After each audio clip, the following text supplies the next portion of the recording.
Hola, sean bienvenidos. Estamos nuevamente aquí grabando un episodio. Este episodio es muy especial por el día que se aproxima a continuación y tengo un nuevo invitado que me gustaría que se autopresente. ¿Cómo te llamas? ¿A qué te dedicas? ¿Cuál es tu rama tu campo de trabajo? Bueno, buenos días, gracias por la invitación. Y pues bueno, yo soy Juan Carlos Cázares Price, soy oncólogo médico. Yo estudié en México, en el Hospital Siglo XXI del Ujú. Seguro Social. Y hice algunos estudios de subespecialidad en un hospital que se llama MD Anderson de Estados Unidos y otro que se llama Memorial Sloan Kettering Cancer Center en Estados Unidos también. Trabajo aquí en el estado, en el Instituto Estatal de Cancerología y en Ujú. el Seguro Social. Ok. Y pues bueno, tenemos ya casi 10 años de experiencia laboral Ujú. y nos enfocamos en prácticamente todos los cánceres, y además de eso también nos ha tocado participar en realización de consensos y guías nacionales sobre cáncer, por lo que son cosas que realmente nos importan, bueno, personalmente, para intentar mejorar la salud de las y los mexicanos, que es algo importante. Aquí en Colima, ¿cuánto tiempo tienes si eres de México? No, soy de aquí de Colima. Ah, eres de No, aquí de sí, sí, Colima, sí, pero de te aquí. fuiste a estudiar para Sí, allá. sí, sí, me fui a estudiar para allá, porque pues uno siempre trata de buscar donde tengas la mejor formación Ujú. posible, ¿no?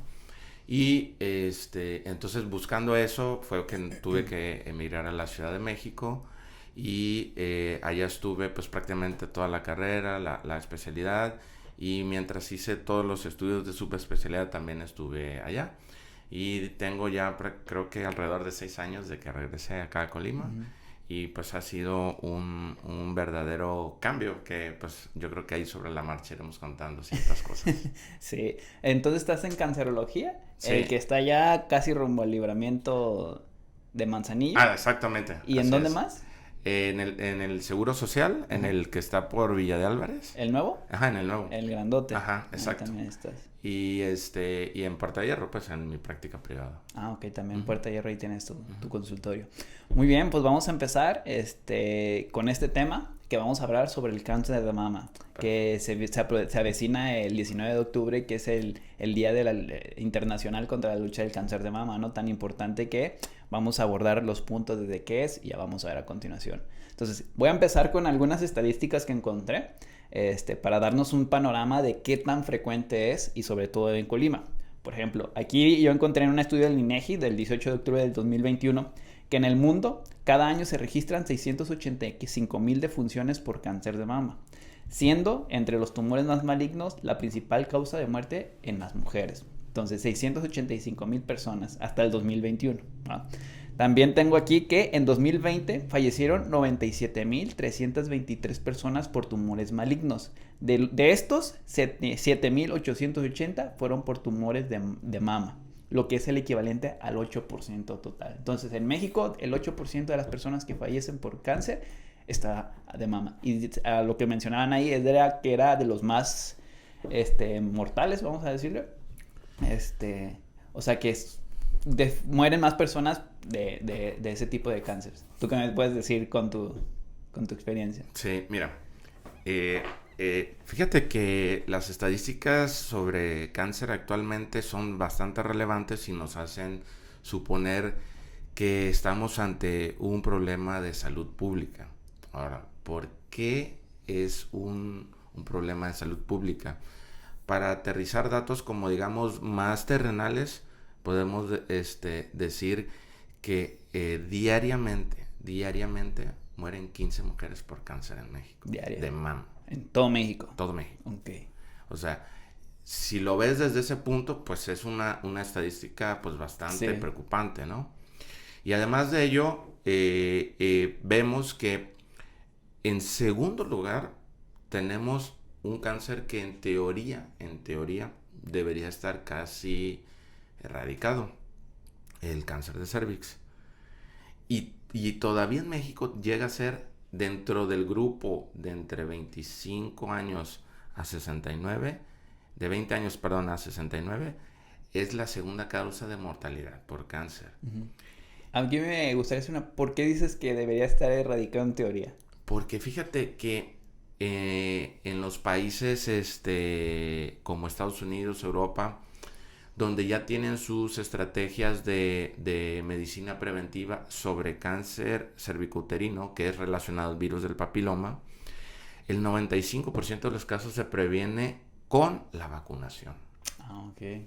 Y un dato curioso que pasó durante la pandemia, eso es como un dato a tomarlo en cuenta. Durante la pandemia, debido a la falta de insumos, la vacunación contra el cáncer cérvico-uterino, ¿cuánto crees que disminuyó? En el periodo de la pandemia. O sea, para que veas todo lo que implicó la pandemia, no solamente Sí. las cuestiones del COVID y eso, Sí, sino también en la salud pública. ¿Cuánto? 96%. Eso disminuyó la aplicación. Es durante la pandemia. Sí. Por falta de suministros de la cadena y otras cosas, bajó 96% el índice de vacunación. Y eso ¿en qué se traduce? En que potencialmente en estos años tal vez nuestra incidencia sobre cáncer de cervix aumentará exponencialmente, porque en este caso está relacionado en el 99.8% de los casos. Sí. O sea, y ahí ves que el dimensionar y el de estudiar y aterrizar y poderlo compartir con las personas es algo bastante relevante. Uh-huh. Esto en el punto de vista ¿cómo se llama? Epidemiológico. Ahora, ¿qué es el cáncer, no? O sea, que es una de las preguntas sí. Bastante frecuentes. Mira, el cáncer, yo creo que para también ponerlo como fines muy sencillos es la forma en la que la célula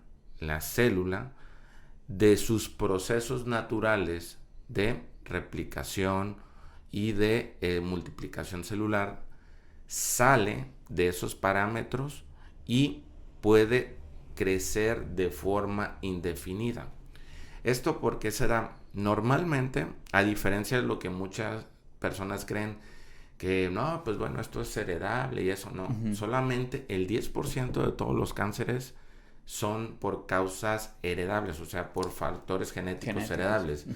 Y el 90% son por mutaciones, que las mutaciones son cambios en tus genes, y esos cambios generan alteraciones de la célula, y esas alteraciones hacen que los mecanismos que están controlando esa replicación, que sea como más o menos acorde a las necesidades. Uh-huh. Se necesitan más de tantas células, se producen.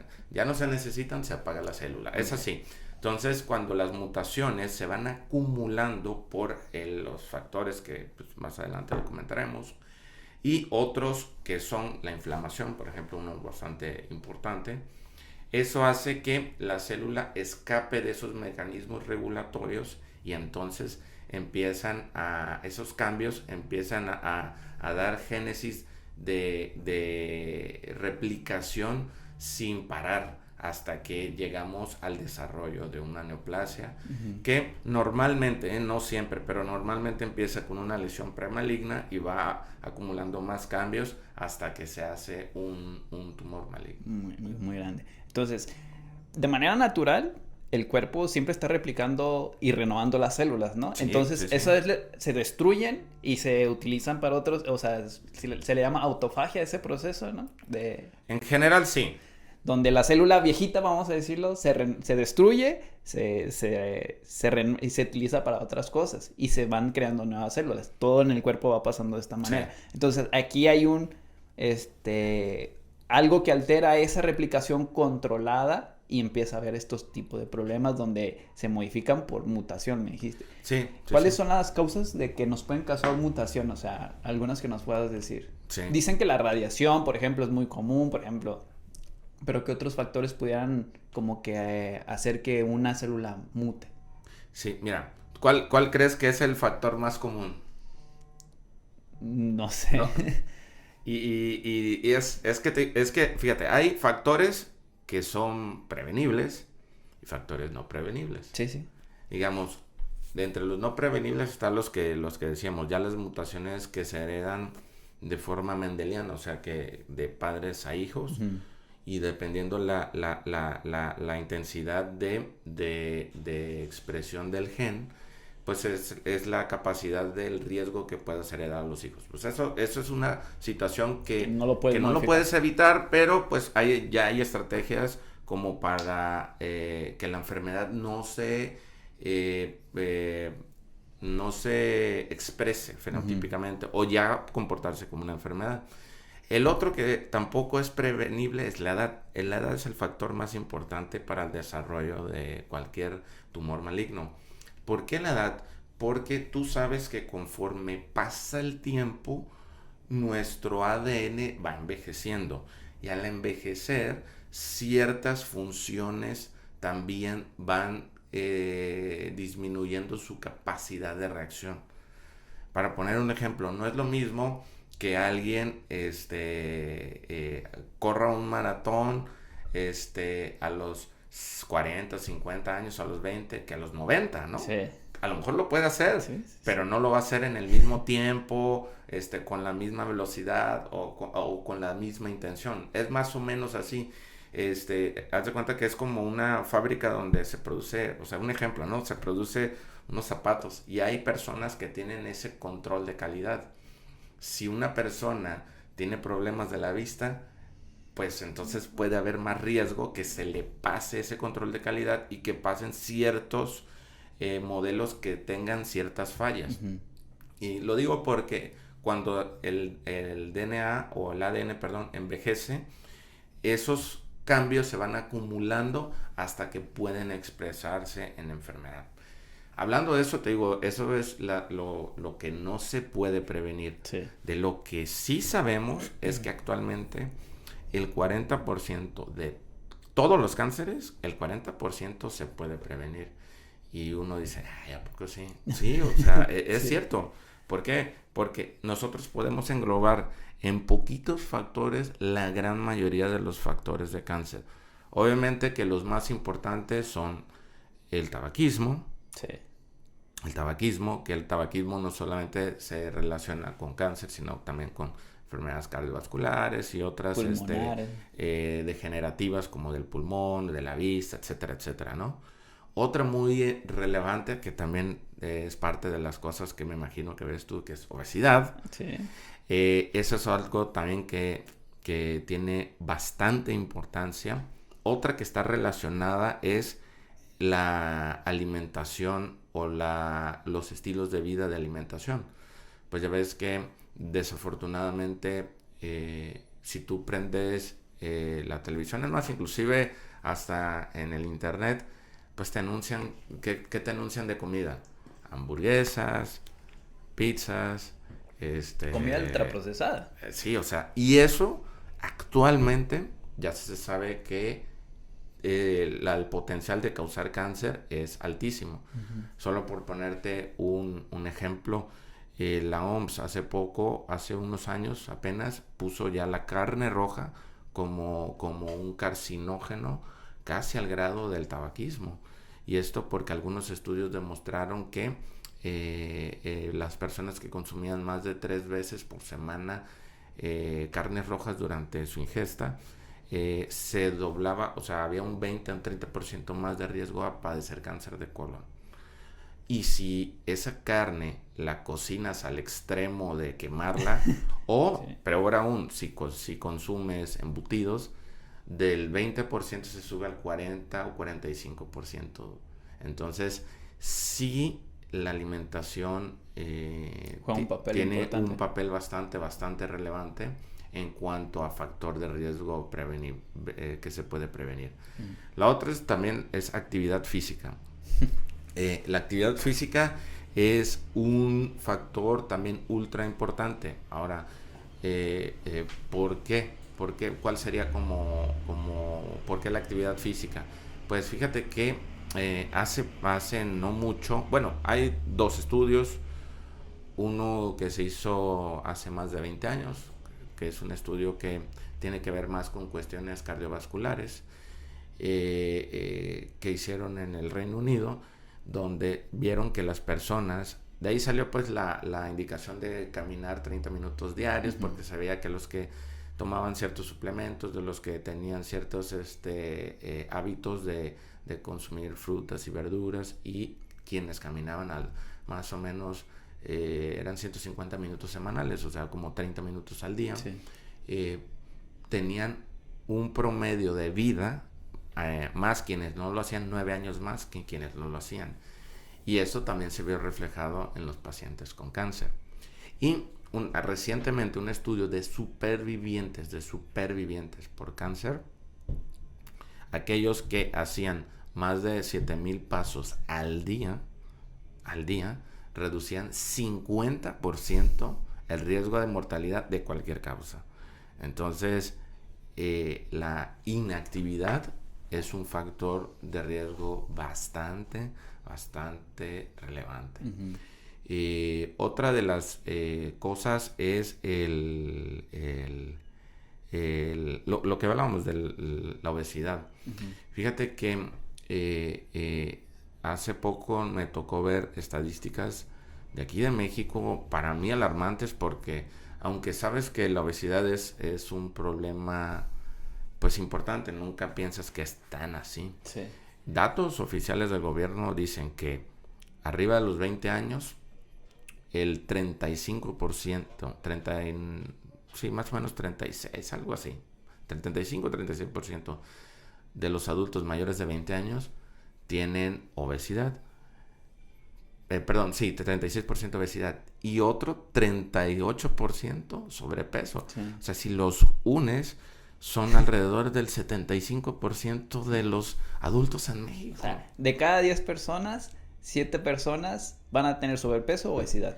Pero a mí se me hizo un dato bastante alarmante. Sí. Y fíjate que a la obesidad a veces se le trata como que de disminuir la relevancia por el aspecto físico. O sea, muy bien, eres obeso, no hay problema, pero no es por estética, es por salud, es lo que yo le digo a las personas. No está no le va nada de malo por estética. Sí, claro. O sea, que te juzguen pero por salud, ¿cómo estás? O sea, las enfermedades que tú puedes desencadenar por diabetes, hipertensión, insuficiencia renal, cáncer, o sea, todo lo que está ligado a la obesidad como enfermedad, dejando por un lado lo estético, pues es muy importante, o sea, porque como tú dices, la prevención siempre va a ser la mejor arma. Te ahorras dinero, te ahorras tiempo, salud mental también, porque te la va a arrastrar. Entonces, lo importante más allá de la estética, sobre lo que debemos de hacer contra la obesidad, ¿no? Sí, la verdad es que eso y también que ahora ya se sabe que también tenemos un problema bastante severo de obesidad infantil, alrededor casi del 25% de los niños. Dices, creo que ese es un punto que debería de ser ya una estrategia bastante fuerte de atacar y concientizar a la gente que esto no es, como tú dices, una cuestión de si te quieres ver bien o no. O sea, eso va a impactar directamente en lo que te vas a enfermar y en cuánto tiempo vas a vivir y cómo los vas a vivir, ¿no? O sea, son cosas bastante que como que no se toman mucho en cuenta, pero ya cuando lo analizas y lo ves, dices, no, pues la verdad es que esto debería de ser algo que debería estar todos los días en todos lados, en redes, en la televisión, hasta en, ¿cómo se llaman esos? En spam, no sé, o sea, debería estar en todos lados, Sí. en espectaculares, o sea, debería de crearse una conciencia alrededor de eso. Y pues los otros que también son importantes es el consumo de alcohol, que bueno, sabemos que también es algo bastante común en nuestro país. Normalizado, vamos a decirlo. Sí, o sea, normalizado, cuando sabemos que factores de riesgo es que una mujer consuma más de una onza, dicen ellos, que es, o una cerveza de las chiquitas al día, o en los hombres son 2 al día, o sea, y hay 2 tipos de bebedores, los que son intensos, que son estos los que consumen por cantidad, y los que son, que no son intensos, pero que se emborrachan. O sea, hay como dos tipos de consumidores. Ujú. Y ambos generan un factor de riesgo, porque hay quienes pues no se toman todos los días dos cervezas o dos copitas de vino o un pequeño shot de tequila. Pero ¿qué tal el fin de semana? Sí. Se dice que si tú como hombre tomas más de 7 bebidas durante 2 horas, ya eres es que la definición en inglés es como binge, se llama binge. Y en español sería como si te emborrachas. Ujú. Pero yo creo que la gran mayoría con 7 nos emborracharíamos Sí. en 2 horas. Pero hay mucha gente que sí lo hace. O sea, Sí, sí, sí, sí. que no es de todos los días, pero sí es de que cada fin de semana, pues se pone hasta atrás, ¿no? Ujú. Y también ese es un factor de riesgo, porque mucha gente dice que eso es ser, no, pues soy bebedor social. Ok, pero bueno, ¿cuántas te tomas? No, pues que pues todos los sábados, no sé, 24 cervezas. Sí. O sea, eso ya no es un bebedor social. O sea, ya eso es un hábito que a la larga también te va a generar bastantes problemas. Y cuando lo vemos es de que, según las traigo estadísticas oficiales, en nuestro país, después del cáncer de mama, que es el más común en las mujeres, los que vienen son gastrointestinales. Y en los hombres, que es entre 25 a menos de 60 años, son gastrointestinales las primeras causas de incidencia y mortalidad. Entonces, si uno analiza todos esos rubros, ves el impacto de todos estos que estamos hablando, ¿no? Sobre el sobrepeso, sobre la inactividad, sobre el alcoholismo y otras cosas, ¿no? Sí. Entonces, ya llevamos qué es el cáncer, qué factores pueden detonarlos. Vamos a hacer un resumen. Entonces puede ser la obesidad, que está relacionado con los hábitos de alimentación, frutas, verduras, con alimentos de alta calidad. El tabaquismo, que creo que eso, las pinches cajetillas ya es más advertencia de lo que te causa que promoción Sí. de lo que tienen. Inactividad física. También hay una carga genética, que puede ser un factor de riesgo. Y alcoholismo. Sí. O el consumo habitual de alcohol, ¿no? Sí, bueno, también hay otros dos pequeños que si quieres lo comento rápido. Uno es la exposición solar. Uh-huh. Aquí, aunque parezca que no, sí hay bastante cáncer de piel, aunque es un cáncer que realmente no tiene un peso en mortalidad tan importante, pues es una causa de cáncer, por lo cual uno tiene que tratar de protegerse lo más que pueda por la exposición solar, debido a que pues aquí tú lo sabes, la cercanía al Ecuador, o sea, me refiero en cuanto al mundo, nos hace a que la exposición a los rayos UV es bastante alta, por lo cual debemos también de cuidar un poco esa parte. Y una que no es menos, o sea, relevante, es la infección del virus del papiloma, que lo estábamos tocando al inicio, que hay que hacer conciencia sobre vacunar a las niñas entre 9 a 11 años. Es una vacuna gratuita y eso nos va a ofrecer el poder proteger a nuestras mujeres del presente y del futuro, porque al final, como te digo, nuestro trabajo es cuidar la salud de todos, ¿no? Sí. Entonces hay que concientizar a las personas.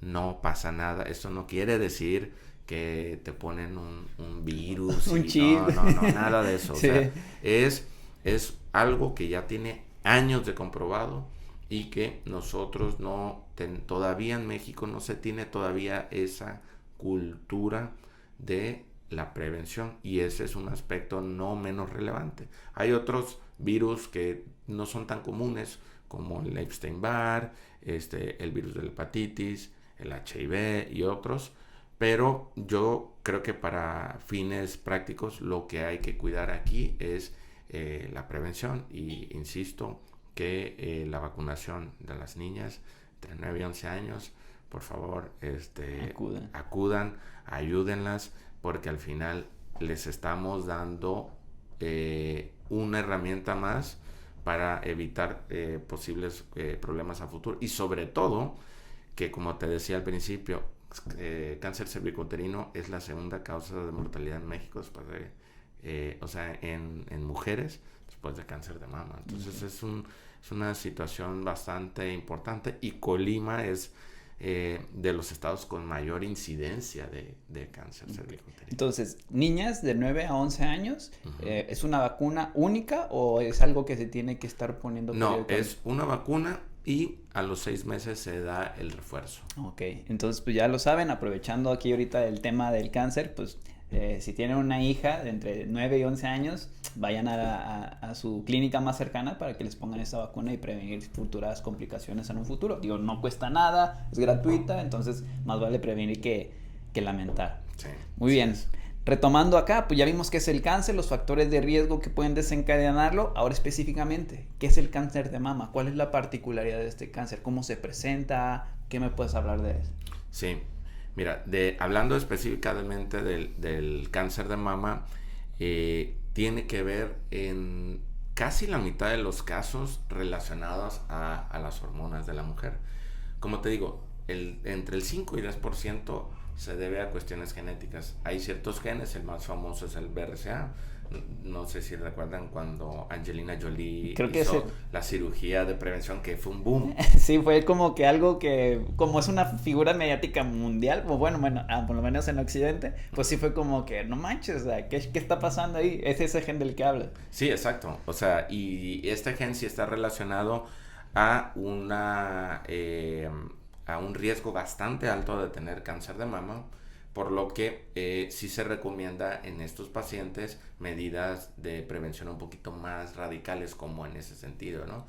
Pero ese es el menor porcentaje de los casos. Normalmente nosotros como oncólogos, durante la realización de la historia clínica, que es como la entrevista inicial, nosotros sacamos ciertos factores de herencia, y ya de ahí vamos perfilando por si hay pacientes quienes sospechamos en los que se pueda tener cáncer de mama hereditario, pues nosotros las referimos para la realización de las pruebas, y esas pruebas determinar los genes, y entonces sí saber si se presenta el gen, pues ya ese caso se atiende de una forma un poquito distinta.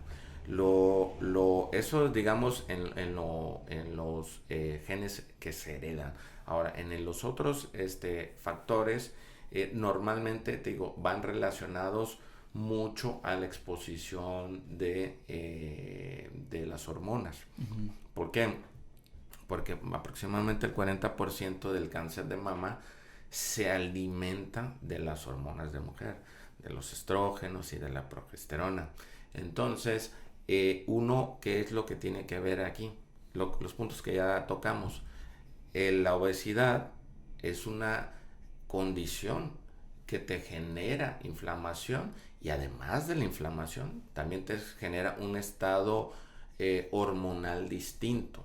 Entonces, esta desregulación hormonal causada por el exceso de adipocitos, que los adipocitos también pueden ser, es un órgano que hablando hormonalmente es muy activo. Sí. Entonces, sí, porque digo, seguramente tú lo has visto también en tu práctica, no son personas que solamente tienen un problema de peso, sino tienen problemas a veces de la piel, a veces tienen problemas de sus periodos menstruales. Eso es muy común en mujeres. O sea, son muchas situaciones que no se da el peso que va relacionado con la obesidad. ¿Por qué es esto? Entonces, el estar en un estado proinflamatorio por mucho tiempo hace que un tejido, haz de cuenta que los tejidos, por ejemplo, hablando específicamente del de la mama, a grosso modo se producen en dos sitios, en la glándula mamaria, en las bolsitas que producen la leche cuando las mujeres amamantan, o en los tubitos que van de esas bolsitas hacia el pezón. Entonces, un estado proinflamatorio constante en alguno de esos dos sitios causa que haya lesiones. O sea, y cada vez que hay ese proceso de daño y reparación, llega un punto donde ese equilibrio que hablábamos al inicio se pierde. Y al perderse, empieza con una lesión premaligna. Y esa lesión premaligna va mutando, y esas mutaciones, ¿por qué se dan? Pues por la dieta, por el tabaquismo, por la falta de ejercicio, por el exceso de hormonas en mujeres con sobrepeso, o o otras condiciones locales per se de la mama. ¿Y eso qué causa? Que al final esta lesión, de ser premaligna, se convierte en un cáncer in situ, o sea, que nada más está encapsulado. Vienen más mutaciones y ese cáncer ya se hace infiltrante, que ya empieza como a emitir como los tentáculos, y ya la enfermedad se expresa ya como una enfermedad oncológica. Okay. Por lo cual, una de las cosas que yo siempre comento es de que cuando ustedes, o sea, a los padres de familia, vean que sus hijas desde muy temprana edad tienen muchos problemas hormonales, ya sea como pues periodos menstruales así como irregulares y eso, sí es importante que se atiendan, porque ya es un factor que tienes que ver. O sea, hay alguien que ya, no estoy diciendo que todas las mujeres con trastornos hormonales tengan que ya van a tener un cáncer, pero ya te dice que su condición hormonal no es normal y que hay que atenderse, ¿no? Uh-huh. Y entonces todas estas medidas se van acumulando y se expresan en un cáncer de mama. Otra de las cosas que sí tiene que ver es la falta de, o sea, de verdad, aunque se vea como que no, la falta de concientización sobre las campañas de prevención. ¿Por qué? Porque aunque no se crea, realmente si tú analizas el sistema de salud en México, que está segmentado, o sea, en otras partes del mundo es un poco más fácil, donde solamente hay un sistema único o dos, pero nosotros tenemos muchas instituciones. Uh-huh. O sea, tenemos IMSS, Secretaría de Salud, el Sedena, la Marita, o sea, y Pemex, y privados. Como que cada dependencia tiene su hospital, vamos a decir. Sí, y eso que está muy muy subsegmentizado el país, hace que tratar de hacer consenso sea un poco complicado. Sí. Ese es uno. Luego la otra, de una cosa bastante importante que a mí me sorprendió, es de que estadísticas también del INEGI dice que pacientes con el 20% de las pacientes con cáncer o con cáncer de mama no tenían seguridad. ¿Y esto en qué se traduce? Pues en que no hay un seguimiento en mujeres de riesgo, no hay seguimiento de estudios con sus respectivas mastografías o con ultrasonidos o nada. Entonces eso va mermando, y la falta de, porque uno cree que ya con el nivel de información que hay, todo mundo está informado, sí. Pero no es así. Uh-huh. O sea, no es así. Ya cuando tú ves a los pacientes, la mayoría desconoce gran parte del tema. Uh-huh. Entonces eso hace que un grupo muy importante se pierda, que al final va a terminar con un problema de estos, y esos entran dentro de la estadística, ¿no? Okay. Algo también que había visto, ¿está relacionado también, si te parecen, los vasos linfáticos próximos a la mama, o eso es diferente? No. Hablando en cuanto al cáncer. Sí, o sea, digamos, ya cuando se presenta una condición así, es un poco complicado, porque pues el hecho de que alguna persona tenga como en su tejido mamario, esto no en todos los casos significa que sea cáncer. Uh-huh. Pero cuando se presenta y es cáncer, ya estamos hablando de un proceso un poquito avanzado. O sea, no en todos los casos donde ya se presentan cambios visibles o estructurales, sobre todo relacionados a la visualización como de vasos sanguíneos tortuosos, tiene que relacionado, no, pero sí es importante que todas las mujeres se autoexploren, al menos una vez, hasta yo digo cada 2, 3 meses. O sea, pero sí se autoexploren. ¿Por qué? Porque obviamente que si no tienes esa condición y después la tienes, pues algo no está normal. Sí. Obviamente que tú tienes que acudir a un lugar, a tu centro de salud o a tu clínica, para que un médico o una doctora te revise y pueda detectar alguna condición que nos ayude a poder actuar en tiempo y forma, ¿no? Pero aquí lo más importante que yo creo que es lo que debemos de llevarnos, además de pues, los cuidados que hay que hacer, las prevenciones en cuanto a todos los factores que ya platicamos, es que se autoexploren y ante cualquier abultamiento anormal, aunque en la gran mayoría de los casos no sea un problema de cáncer, sí el ir y sí el revisar, cuando tú juntas bastantes casos, algunos sí va a ser. Entonces esa paciente tú la puedes rescatar de que tal vez tenga un tratamiento menos intenso y esto a la vez repercuta menos en la calidad de vida, ¿no? Porque el hecho de tener cáncer no quiere decir que a todas las pacientes irremediablemente hay que darles quimio, ¿no? Sí. ¿Me explico? O radioterapia. O radioterapia, o sea, ¿por qué? Porque depende del estadio en el que lo encontremos, pues es lo como, y algunas otras características es como toda la cantidad de tratamientos que se pueden dar, por lo cual la autoexploración, además de las campañas, pero la autoexploración es bastante importante.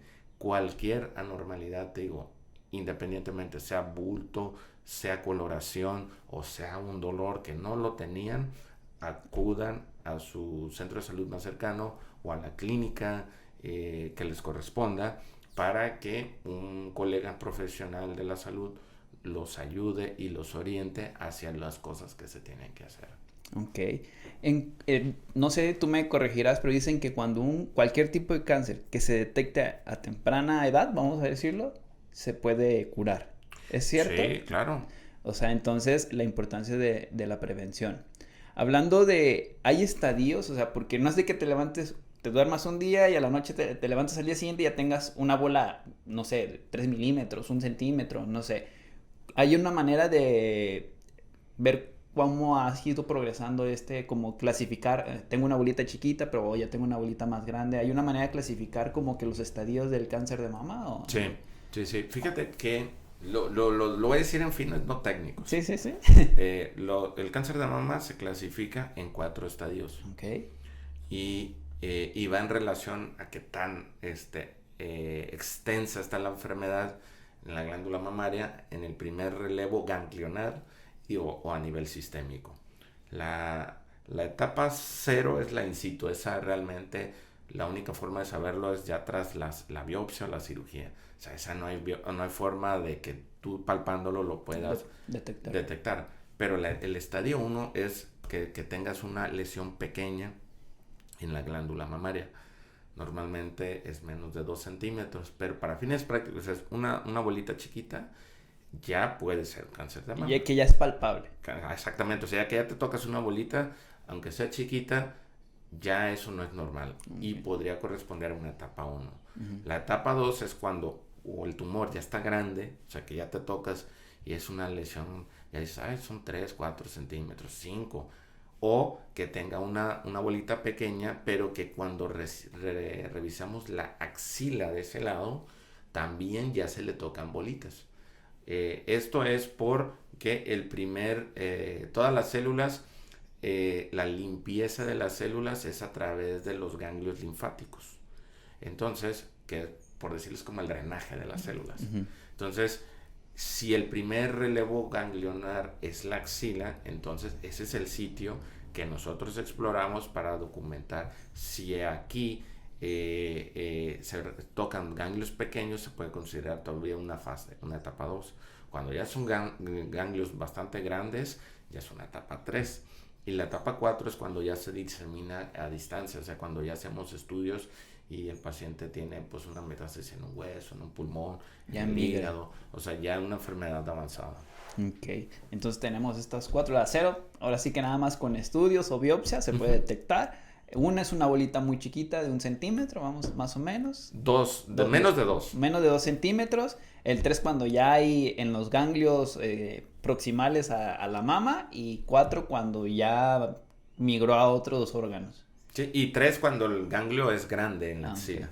Muy bien. Entonces, ya también hablamos de los factores de riesgo, que voy a hacer un breve resumen, tú me dirás si lo digo de una manera correcta. Tenemos los no modificables, que puede ser la edad principalmente, y pues factores genéticos. Así es. Esos son los Sí. relevantes. Bien.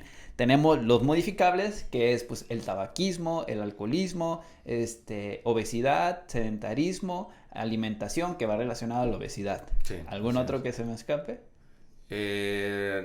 No, pero sí lo comentaste del alcoholismo Sí, también, sí, ¿verdad? sí, sí. Entonces, esos que sí podemos modificar nosotros Claro. como en nuestro día a día. Aquí tengo uno que ambientales, como ahí que podría entrar. Sí, fíjate que en ambientales el que ahorita tiene más importancia es la contaminación. Sobre todo para el cáncer pulmonar. Nosotros, pues afortunadamente aquí todavía no tenemos un problema de contaminación real, por lo cual pues aquí no es algo tan importante, pero la contaminación también ya es un factor de riesgo para cáncer de pulmón bastante relevante.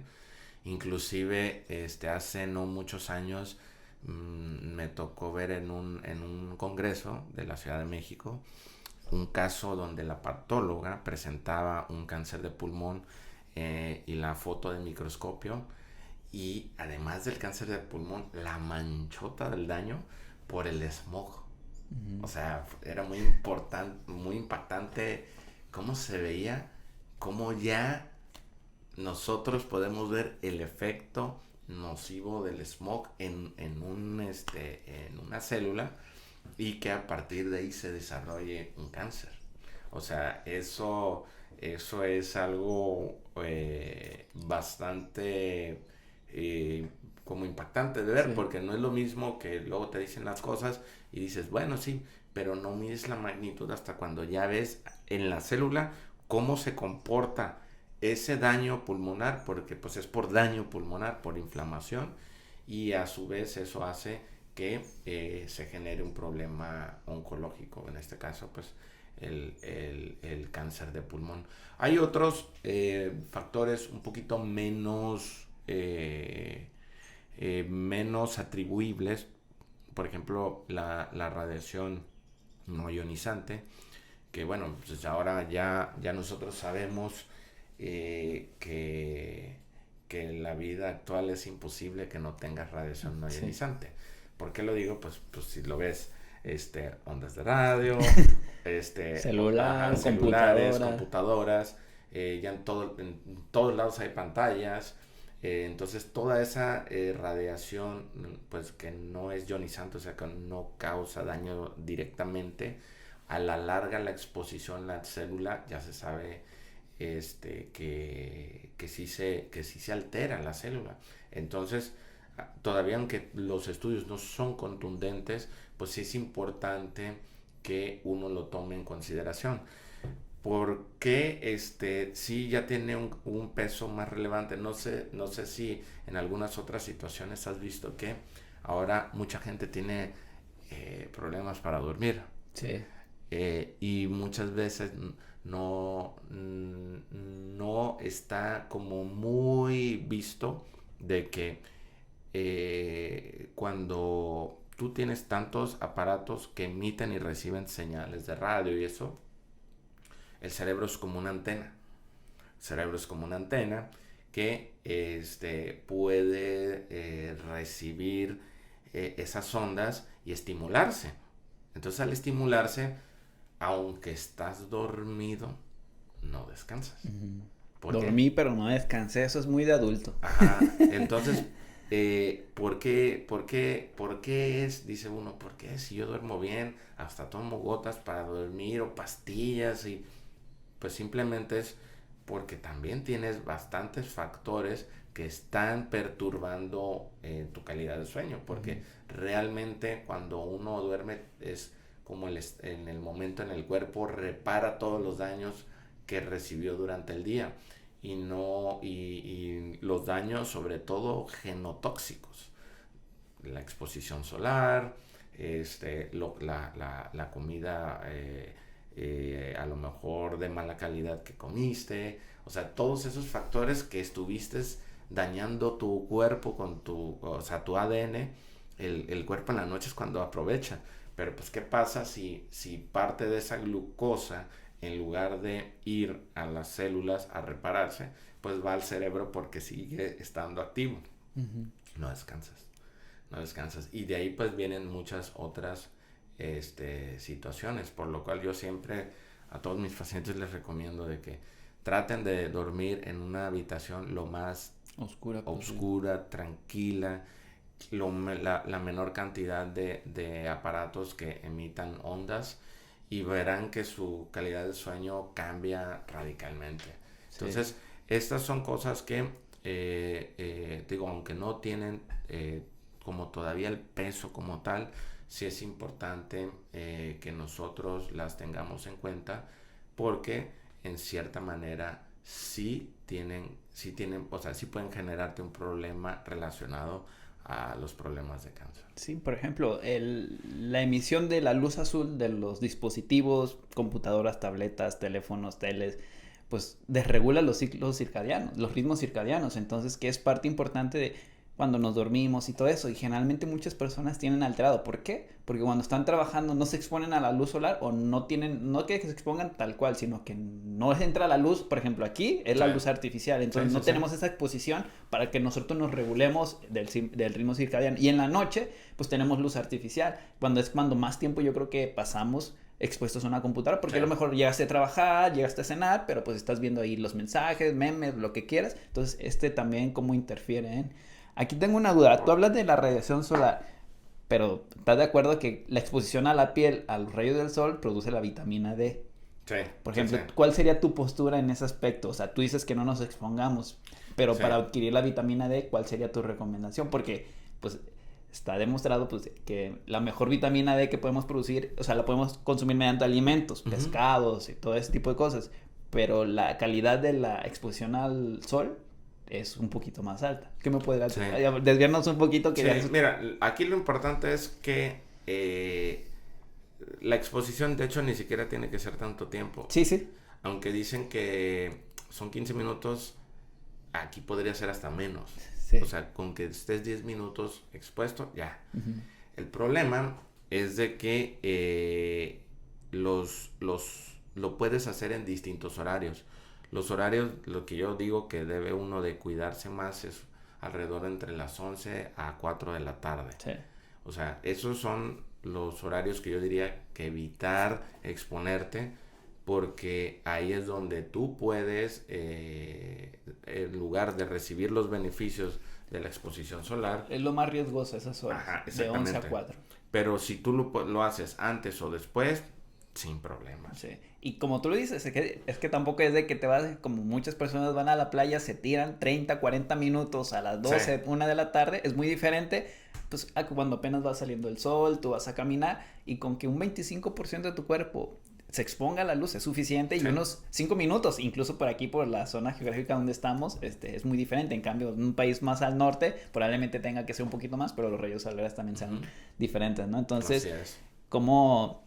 la cantidad, ahora sí que dicen, la dosis hace el veneno, ¿no? Así es. Entonces lo importante. Y es algo que resalta, y un día me gustaría traer a un dermatólogo para hablar del tema un poquito más a detalle, porque pues si hay personas que lo satanizan como tal. Me habían dicho eso de que, mira, pues te caminas a la oficina 5 minutos con eso y ya te pones bloqueador y ya con eso obtuviste tu requerimiento de vitamina D. Sí, pero que sí lo hagas. Ah, sí, sí, ¿No? sí. Y también no tenemos esta cultura de utilizar protectores solares, ¿estás de acuerdo? Porque Sí. pues aquí la humedad, lo sudas, es incómodo, mancha la ropa o lo que sea. Entonces sí es algo que también quedaría para otro podcast. Sí, fíjate que como dato curioso, en la gran mayoría de los pacientes, obviamente que veo con cáncer, la gran mayoría tiene deficiencia de vitamina D. Y fíjate, bueno, no sé si te pasó acerca del tema, pero ya no se le quiere tratar como una vitamina, sino como una prohormona, porque se ha visto que tiene una injerencia súper cabrona en diferentes cosas. Personas con deficiencia de vitamina D tenían más riesgo de mortalidad por el COVID. Entonces se estaba viendo la relevancia de esta vitamina, o sea, que no nomás es como que fijador del calcio en los huesos, sino que tiene muchísimas importancias más. Una vez me aventé un podcast sobre que hablaban exclusivamente de la vitamina D y te hablaban de todo, o sea, y ahí decían, es que más que una vitamina ya es una prohormona por esto, por esto, por esto, y o sea, era una hora de charla, imagínate todo lo que hablaban de eso. Entonces, la importancia de esto, y es muy común que a pesar de que estamos en una zona en el que hay mucha exposición al sol, por la zona geográfica, muchas personas pueden tener una deficiencia, ¿no? Sí, sí, sí. Y fíjate que hace como unos 4 años o 5 salió un estudio donde a pacientes con cáncer de colon, o sea, es un estudio específico de pacientes de cáncer de colon, quienes los estratificaron de que les dieron el mismo tratamiento, era cáncer de colon avanzado, les dieron quimioterapia y los estratificaron por niveles de vitamina D. Y a quienes estaban en deficiencia extrema tenían en promedio más del 50% de muerte al año de tratamiento que quienes no lo tenían. O sea, incluso a partir de ahí se hipotetizó que, bueno, pues hay que dar vitamina D para ver si esto impacta en la supervivencia de los pacientes. A largo plazo parece que sí, porque los estudios sobre vitamina D en pacientes con riesgo cardiovascular, que esos pues, siguen siendo pues los más relevantes porque son los que ya tienen más de 20 años de seguimiento. Sí.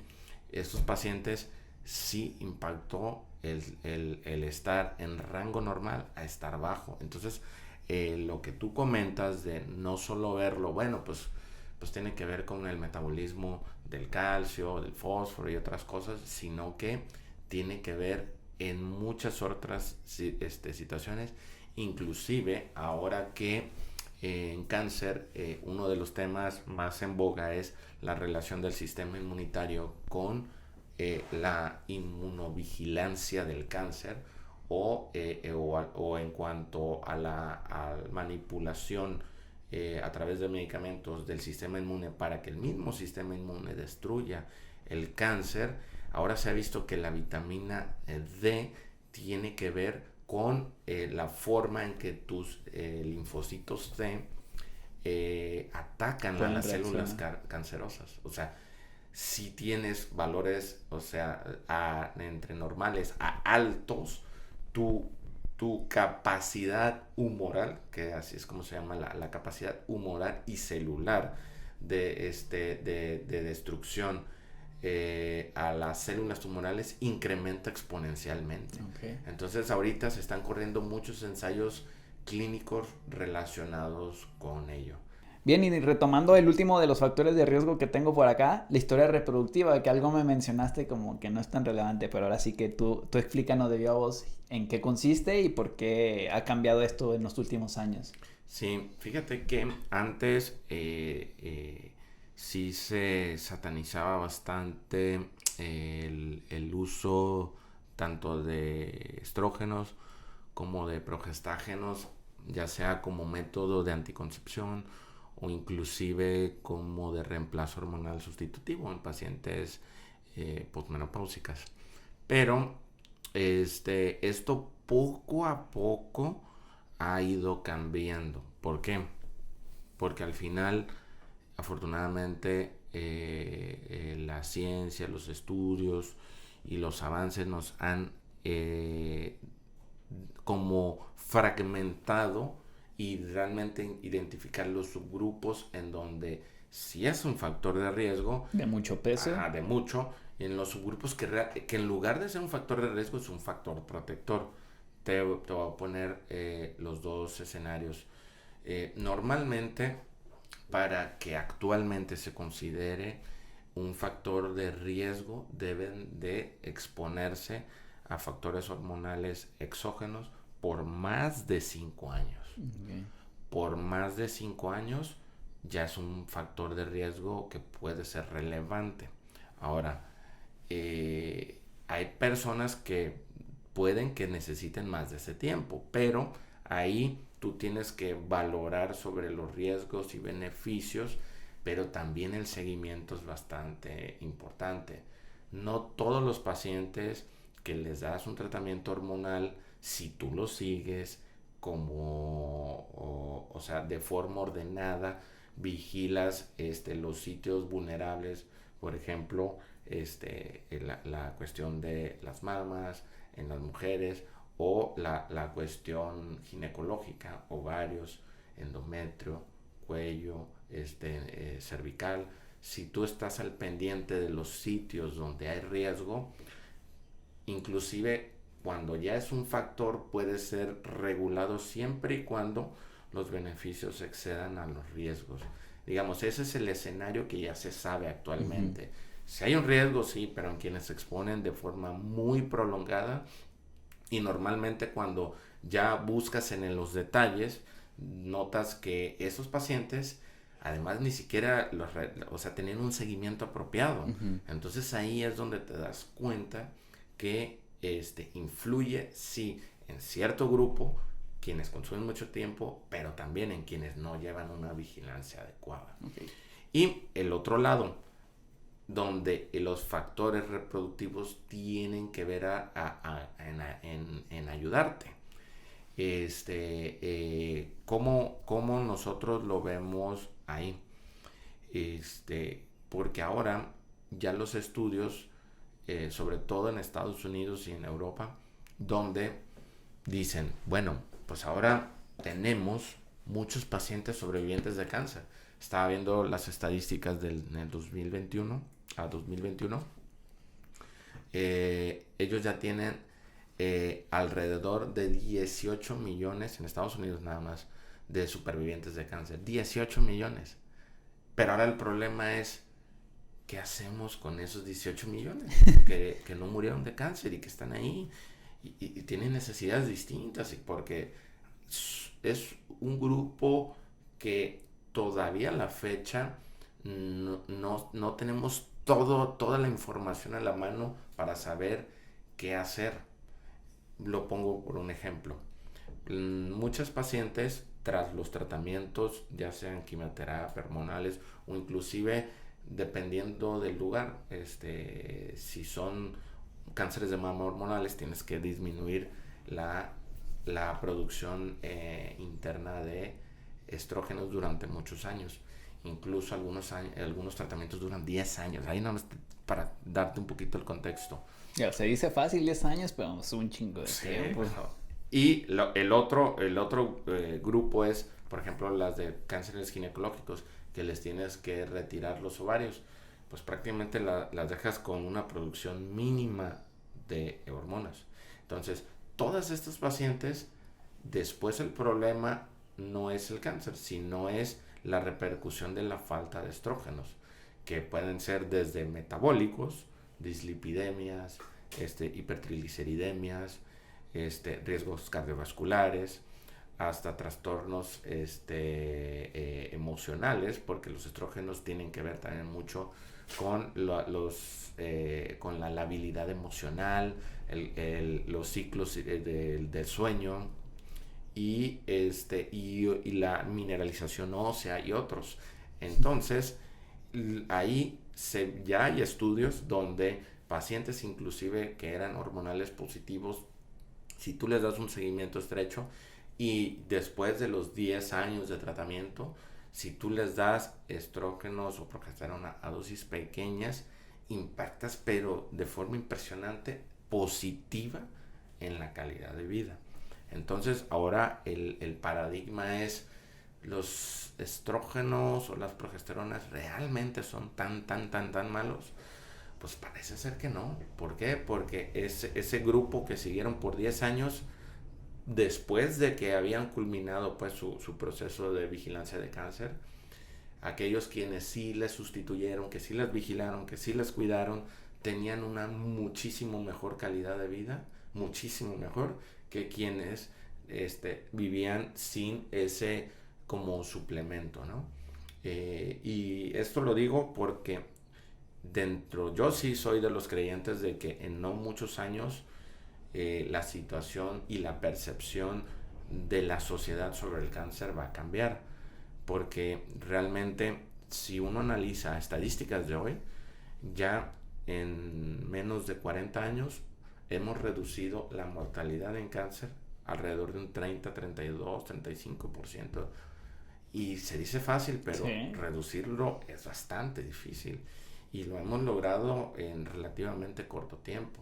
Entonces, en 30 años más, realmente vamos a tener muchos supervivientes de cáncer. Sí es cierto que la incidencia va a aumentar porque aunque por más estrategias que hagamos, el problema es de que los estilos de vida yo creo que no van a cambiar mucho en los próximos años. Sí, Inclusive puede ser empeore. que empeore.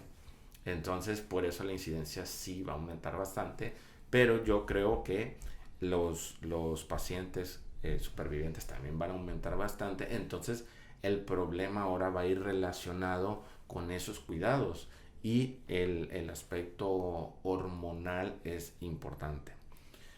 Un otro pequeño comentario, nada más, no está relacionado con cáncer de mama, pero las pacientes quienes tienen un historial de hijos probablemente nulos o muy pocos, o que los tuvieron a muy edad muy un poquito, no temprana, sino tardía, o aquellos que tienen un periodo de entre el inicio de la menarca con la menstruación hasta el término muy prolongado, o sea, aquellas que empiezan, no sé, a los 9, 10 años y que terminan muy tarde.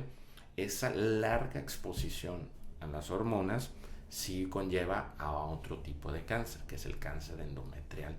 Entonces, en este subgrupo, sí, el historial, no tanto en cuanto a manejo exógeno de hormonas, sino a su misma historial, ya sea de concepción, si es que tuvo o no, o en cuanto al establecimiento entre el inicio de la menstruación al término, sí influye bastante en la posible presentación de este tipo de neoplasias. Con lo cual es lo que te digo, pacientes quienes tengan un seguimiento apropiado con sus médicos, pues no debería ser un problema porque tú ya identificas a esta paciente tiene este factor de riesgo, entonces por ende la vigilancia va a ser de esta manera. Más individualizada. Exacto. Muy bien. Entonces ya vimos qué es el cáncer de mama, los estadios, los factores de riesgo. Ahora vamos a lo más importante, que es la prevención. ¿Cómo detectarlo? Aquí empecemos por la autoexploración. Entonces, ¿cómo debe ser esta autoexploración? ¿Cada cuánto tiempo? ¿A partir de qué edad? ¿Qué me puede decir de esto? Mira, realmente nosotros estamos viendo cánceres de mama en mujeres mucho más jóvenes, cada vez más.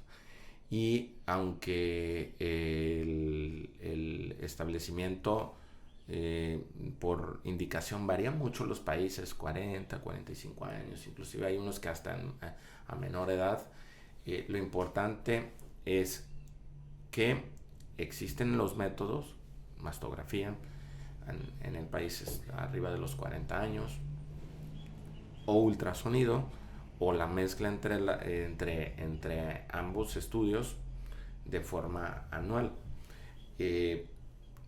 Pero obviamente que no te puedes esperar porque, como te digo, cada vez nosotros tenemos pacientes más jóvenes. Entonces, el papel de la autoexploración se hace todavía más relevante.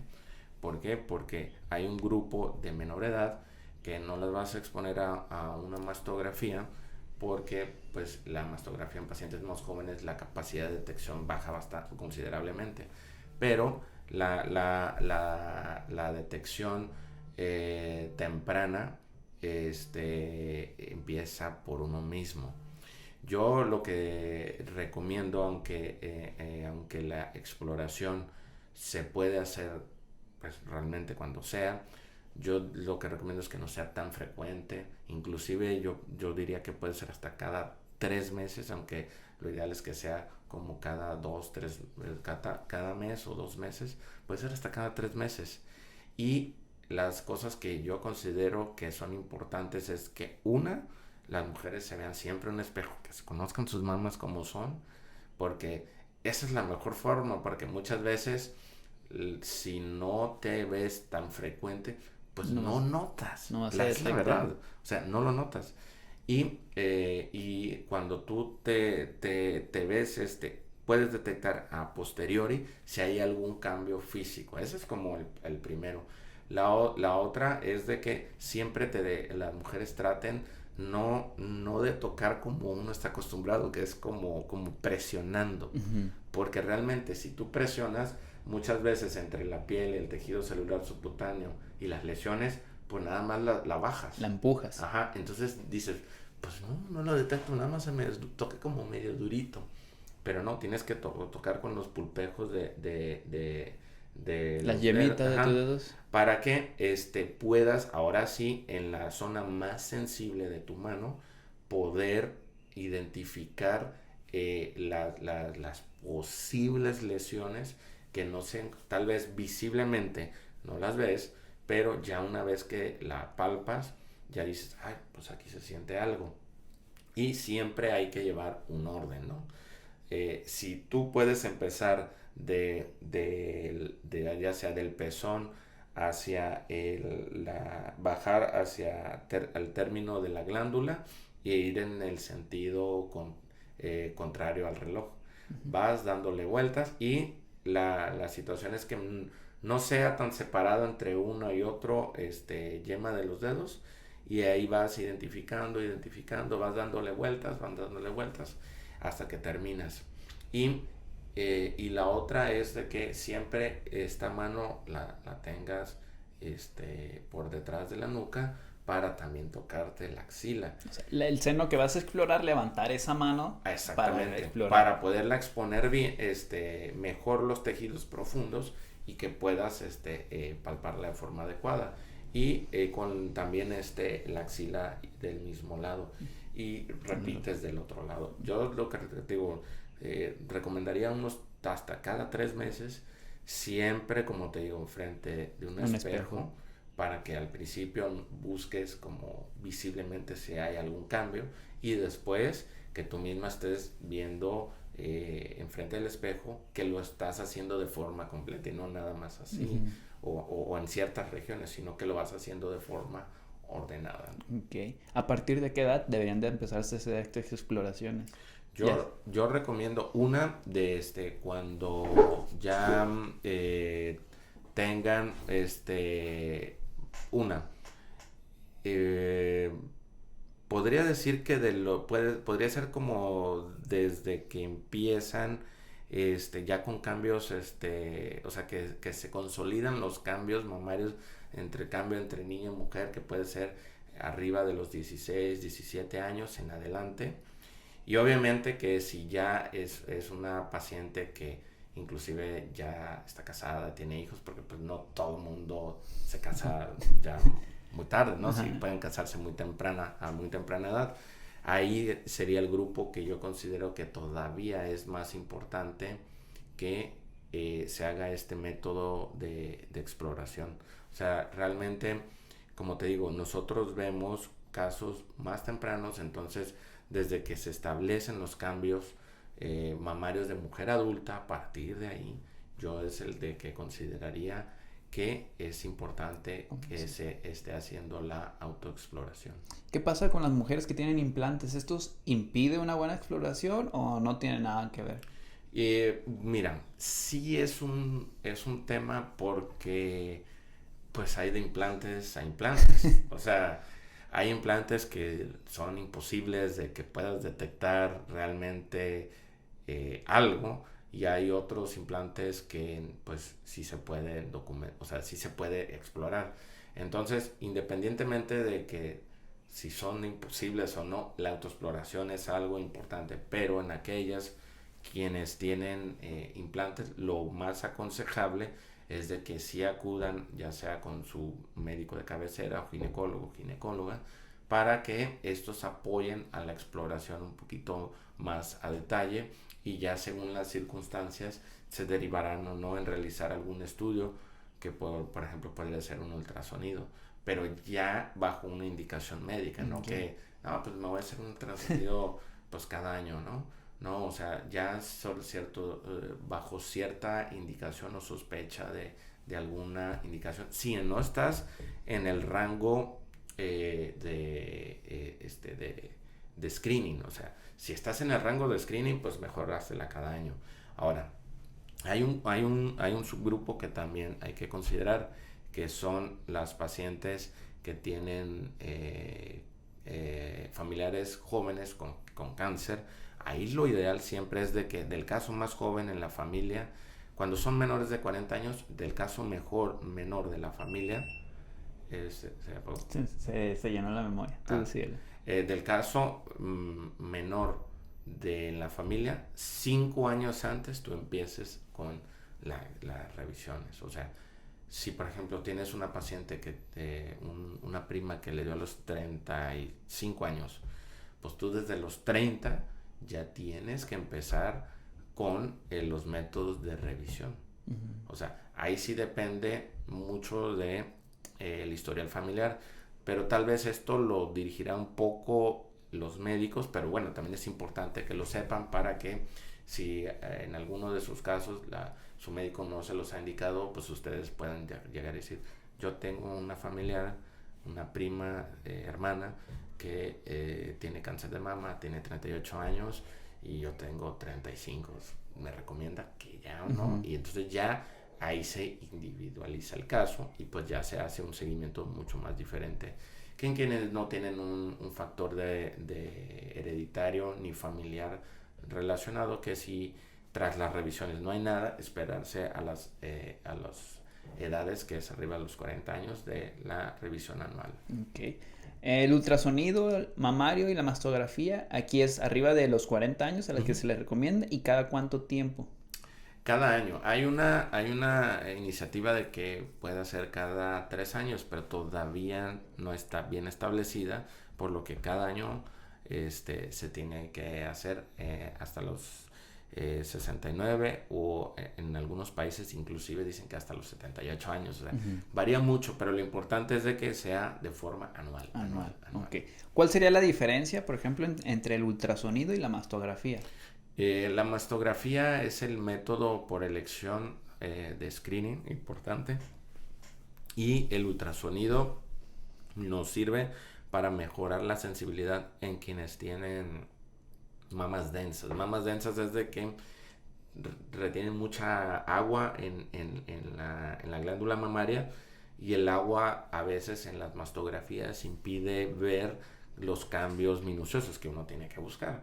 Entonces el ultrasonido ayuda a aumentar la sensibilidad en ese grupo, que es lo que hace que sea un poquito más meticuloso, más sensible, okay. Más sensible en la detección en estos casos. Entonces son complementarios. O sea, la mastografía es la de excelencia, el ultrasonido es complementario. Okay. Y esto ya lo decide si se usa el ultrasonido el médico. Sí, claro, por supuesto. No es de que yo diga, pues yo prefiero el ultrasonido. No, sí, el médico ya es el que dice, ¿sabes qué? Te hiciste la mastografía, hay cosas que no se nos dejan ver bien, vamos a hacer este estudio. Okay. Sí, así es. Muy bien, entonces ya tenemos la autoexploración, la mastografía y el ultrasonido, que son anuales después de los 40 años. Si hay ahí un caso en tu familia de gente por abajo de esta edad, ya como comentarlo al médico para que encuentre la mejor manera de abordarlo sobre esta situación en específico, ¿no? Sí, y nada más como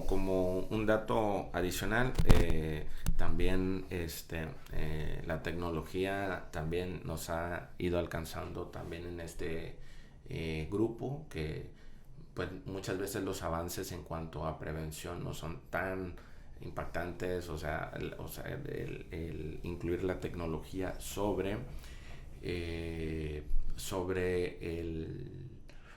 los ¿cómo se llama? Estudios de diagnóstico, tratamiento, que normalmente toda la tecnología está como en ese otro nicho. Pero fíjate que el año pasado en Estados Unidos hay un programa de inteligencia artificial que ya lo aprobó la FDA, con lo que un programa de inteligencia artificial que pues ya sabes que la inteligencia artificial, además de que puede pues también tomar decisiones mediante estadísticas, ¿no? aprende. Ajá. Aprende y todavía va mejorando su impacto en cuanto a la detección. Bueno, el año pasado la FDA aprobó un equipo de inteligencia artificial relacionado con mamografía que mejoró el diagnóstico en ciertas lesiones para decir, estas son lesiones que se ven como malignas, hagan biopsia aquí hasta en un 15% en relación a la valoración del experto. Uh-huh. Entonces, por primera vez en muchos años, hay un equipo de inteligencia artificial que ya se patentó, que ya una agencia regulatoria dio el aval para uso, que donde parece ser que nos va a ayudar a muchos puntos. No solamente hay que verlo desde el punto de vista de que te ayuda a mejorar los casos que sí están sospechosos y que sí salen positivos, sino que también te acorta los tiempos. Sí. ¿Sí me explico por qué? Porque si esta tecnología se masifica y nos va a ayudar a la larga a que todavía los procesos sean más automatizados, más cortos, más estandarizados y por ende mejorar los resultados. Y así en muchas neoplasias. Por ejemplo, apenas en este año, creo que en mayo de este año, también en Estados Unidos se aprobó otro método de screening para lesiones de cáncer de colon, que se llama The Screener. Uh-huh. Y mejoró también la sensibilidad de detectar cáncer en lesiones premalignas arriba del 20%. Son cosas así que sí. Esto es relevante. Sí, o sea, muy relevantes. Y como te digo, o sea, la inteligencia artificial no solamente evalúa y toma decisiones, sino que aprende. Entonces, si ahorita esta información parece que ha ido con mucha relevancia, no me imagino cuando tenga como ahora se les dice, la big data de millones de casos, donde pueda en fracciones de segundo poder con todo ese bagaje tomar todavía decisiones muchísimo más precisas, por lo cual no solamente estamos hablando de pues métodos convencionales, mastografía, ultrasonido, sino ahora que la tecnología por primera vez en muchos años parece ser que nos va a ayudar en forma propositiva. ¿Por qué? Porque yo ahí sí creo que el utilizar la tecnología en el buen sentido nos va a ayudar a que podamos llegar a más gente de forma, yo creo que muchísimo más cuando se masifique, pues de forma más accesible y todavía de una forma más oportuna, más certera. Entonces todos estos datos los iremos viendo los siguientes años, pero ya se están dando los primeros pasos en cuanto a la detección oportuna y se está aplicando en todos los tipos de cánceres. O sea, vamos a ver probablemente en un futuro ya más, vamos a tener más presente la inteligencia artificial, digo, aunque ya la tenemos ahora con el internet, con todos estos buscadores y todo, pero ahora ya no solamente en una cuestión como comercial, Ujú. sino también ya Médica. médica, que ya esa va a ser una parte donde nosotros pues también nos vamos a tener que subir ahora sí al carrito, ¿no? Sí. De la tecnología. Como la tecnología, pues, bien encausada, puede ayudarnos en cosas muy relevantes y en otras sí puede chingarnos, por así decirlo, ¿verdad? Bien, y pues, ¿qué podemos hacer nosotros como para reducir el riesgo de padecer, digo, ahorita hablando específicamente del cáncer de mama, pero pues creo que aplica para todos en general, ¿no? Sí, pues realmente lo que tenemos que hacer es evitar los factores que nosotros podemos prevenir, digo, no, para no ser así Redundante. repetitivo, pues es lo que ya conocemos, no fumar, si bebes tratar de ser no un bebedor intenso, ni con tendencia a la borrachera, tener pues estar en un peso acorde a tu edad y estatura y o sea no estar pues en sobrepeso o en obesidad, actividad física que es bastante importante y autoexploración, que yo creo que es uno de los mensajes más importantes, que las mujeres no tengan miedo a explorarse. Esta es una enfermedad que se cura, que no hay que tenerle miedo, pero pues desafortunadamente es una situación que todos los seres humanos estamos expuestos, que todos tenemos un riesgo de cáncer inherente y conforme según las proyecciones pasen va a ser mayor la incidencia. O sea, ahorita estamos más o menos uno de cada 5 o 6 seres humanos tiene cáncer, un tipo de cáncer. Se supone que en no más de 15 años las proyecciones son que va a ser uno de cada 3 o 4 seres humanos. O sea, es altísimo. Sí. Entonces, como es una realidad que se nos viene, entonces lo que tenemos que hacer ahí es, bueno, ya sabemos que es algo como inherente de la vida y de la vida que vamos a tener, tenemos y vamos a tener. Entonces, lo que hay que hacer es, una es en las cosas en las que yo pueda protegerme, me protejo. Y en las otras, donde puedo detectarlo, una forma en la que me pueda curar relativamente rápido, pues mejor me enfoco. Y en que nos pueden ayudar mucho es en la autoexploración, en comentarlo entre familias, que sea un tema, que no sea un tabú, que no sea una situación que se hable solamente cuando estás en el problema, sino que así como pues no sé, como todos vamos y nos compramos un café, pues bueno, hoy me toca ir a una revisión. O sea, que no sea una situación que genere como cierto como morbo o como cierta situación que a mí no me va a pasar, no, todos estamos expuestos simplemente por estar vivos.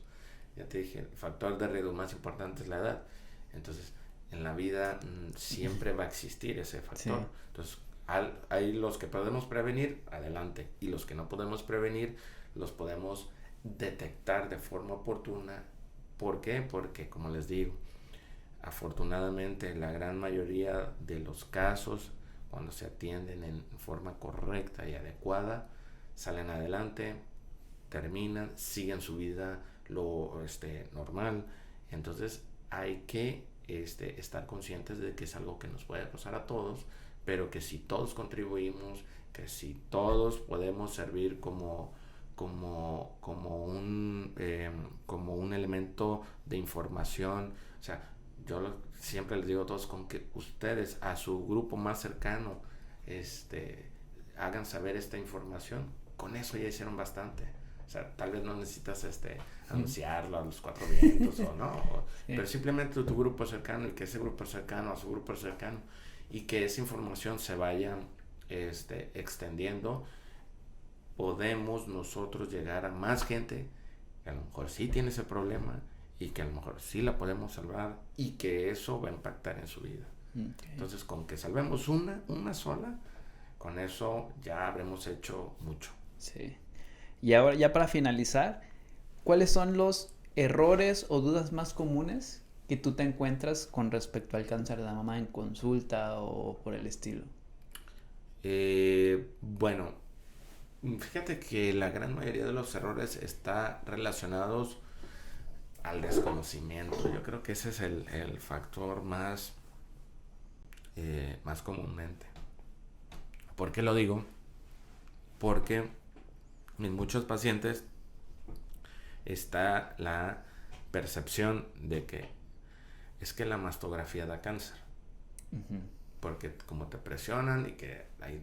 Entonces, mucho de la desinformación va relacionada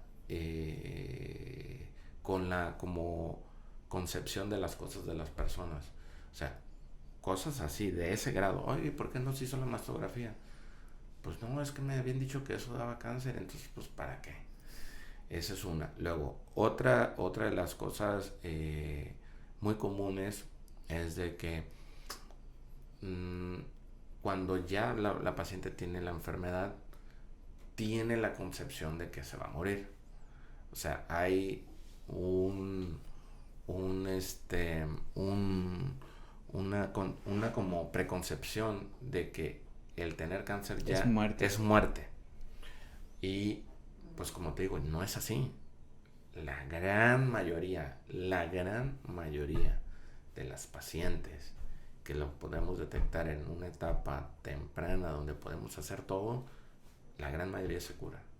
Entonces, no hay que tener esa percepción de muerte que yo pienso que es Hollywood el que nos los ha puesto, ¿no? Porque siempre las películas de pacientes con cáncer siempre mueren, ¿no? O sea, uh-huh. Si la ves, o siempre es una situación así. Súper extrema, ¿no? Ajá, y en la vida real no es así.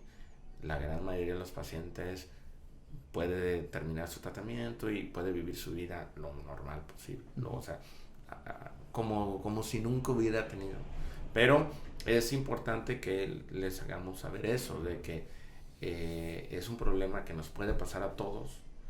Y otra de las cosas que ahorita me acordé es de que no es una situación ni divina, o sea, no es porque Diosito me castigó. O sea, hayas tenido alguna actitud, no, eso no tiene absolutamente nada que ver. Y esto puede pasar porque también es otra de las cosas que me dicen, es que yo no fumo, yo no esto, y de todos modos me pasó.